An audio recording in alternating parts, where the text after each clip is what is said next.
Do you ever feel like Warzone looks really washed out, really grainy, like you need to put your glasses on?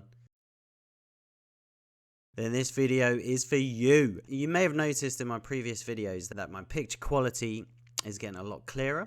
And this is really down to some simple settings that I've changed up. In this video, we're going to take you through those settings and hopefully sharpen up your Warzone experience and really get the most out of this game, especially on a PS5 next gen console. I know my PC gang are going to be like, unlucky bruh, join the PC master race. So you're going to want to head over to your settings and down to graphics. The first setting here is on-demand texture streaming. Now I've seen some people recommend turning this off, but you will get a notification there that doing so will downgrade the visual quality of the game. So I do keep this on. In show more, you'll also get allocated text cache size, auto, and enable download limits I have off. Now world motion blur and weapon motion blur are probably two of the settings that will make the biggest difference to the quality and the kind of crispness of the picture in your game. So I highly recommend switching those bad boys off. And then the film grain as well. This is just the general noise within the picture. Have that at 0. In terms of your depth of field, I have this on so that when I aim down sight, you'll see that my peripheral vision is slightly blurred. And then Fidelity CAS is a new feature for console. It was available on the PC version of Warzone, but you definitely want to have this on. This really enhances the sharpness of scene rendering and makes a massive difference. And then in terms of the strength of your fidelity, I recommend about 50, but you could play around with this and maybe bump it up to 60. We've already discussed field of view in a previous video. I'll link that in the description. Do check it out. There's some really good recommendations in terms of your movement settings that you should be running. But for this video, we're looking at your graphics and your picture quality. By sharpening up what you see in Warzone, it really helps you just to pick out things, especially from a greater distance. So to pick out enemy players or AI if you're on DMZ like I am. Just makes the whole gaming experience so much more beautiful. So back to the settings. Now in terms of your brightness, if you're anything like me, I always make sure that the logo is more than visible. So I currently have it at 50. You could bump this up to about 65. This just makes sure that you can see in those dark corners. When you're playing a competitive game, you don't want to be busting into a room and it's pitch black. You may have noticed that on some of my previous videos where I was messing around with the saturation of the game image, but when playing the game, I like to be able to see into those dark corners. Now we'll head down to interface. The menu text size, text chat size, all of that can be whatever you prefer best. Color customization, we mentioned making sure your neutral color, your kind of ping color is a vibrant color. So in this game, my ping will be green, just because you can see my name there is green. But back to interface. In terms of your minimap shape, you definitely want to have this square. It just means you can view as much of the minimap as possible, and you won't lose enemies or points of interest in the rounded edges of a circle. I'd highly recommend having minimap rotation on. This just makes it so much easier to navigate. I'm going to ping somewhere close to my minimap that is behind me. So just here. So I can see that on the minimap, and by turning around, I know where the ping is there. So make sure your minimap is following you around as well.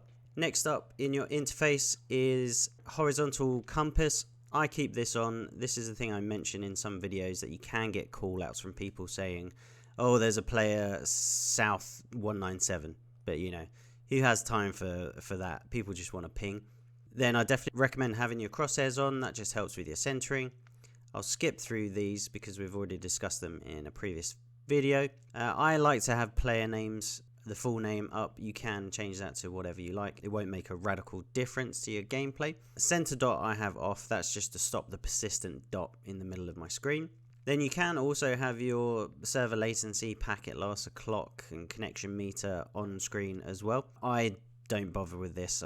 You know, my FPS is not going to be in the hundreds like the PC master race.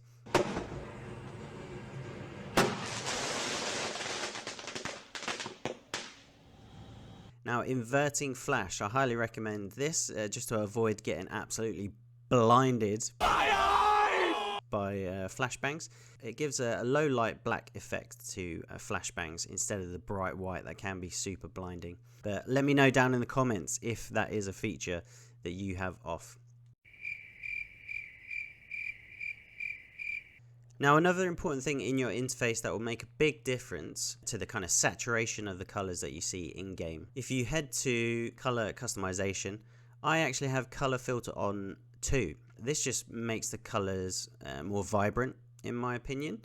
So with none, sometimes looks a bit washed out, a bit grayscale. I highly recommend having filter 2, and then filter 3 is more of a kind of sepia color. These are obviously intended for people that are colorblind, but I recommend filter 2 just to make your game really pop. Following a filter 2, I have the color filter target as interface, and I feel this makes the menu stand out better. It makes the red of enemy player names stand out better in the game as well. And that about wraps up all the settings that you can tweak in game just to make your gameplay look as crystal clear as possible. So just to recap, the most important settings I believe in your interface are your color customization, so set that to a filter 2 and have the color filter target as interface. You can then ramp up the world color intensity and the interface color intensity just to make all the colors in game really pop. Then in your graphics, 100% recommend turning off world motion blur and weapon motion blur. This honestly, the first time I turned it off, made it feel like an absolutely brand new game. It really improved the quality of the picture. So I highly recommend that. And making sure there is no film grain, just to get rid of any noise and additional blur in your game. Also, make sure you're running the Fidelity CAS, make sure that's on, and you can play around with the strength. That will really help with the contrast adaptive sharpening.